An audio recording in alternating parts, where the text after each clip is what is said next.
গরুটা আমি কিনেছি এর মারে শুধুমাত্র এই যে ফেটে থাকা অবস্থায় কিনলাম। আমার এখানে আসে পরপর 3 বাচ্চা দেয়। ওর নাম লাগে মন্টু।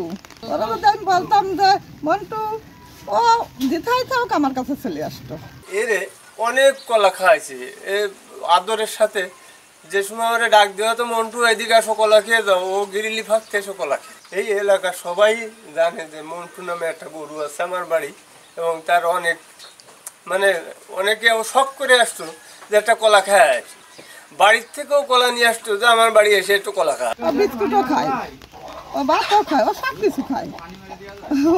ওরা ওর পাশে যা দেবো সামনে নিয়ে এমনি এমনি ধরবো, সব কিছুও খাবে।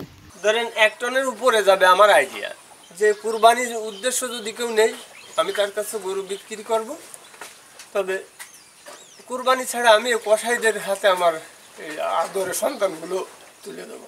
আমার একটাই সন্তান, একটা ছেলে, আর এদের আমি সন্তানের মতো নেই মানুষ করি। অনেক কষ্ট করে এদের ঘাস কুটো, আমি বাড়তি কোনো আবি যাবি খাবার খাইনি।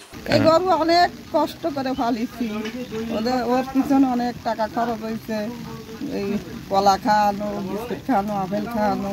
এই গরুটি আমার দাদার, তার বাড়ি কোনো ব্যাপারী বা কেউতে আসলেই আমার ডাক দিয়ে আমি এসে বের করে দিয়ে যাই, আবার উঠিয়ে দিয়ে যাই।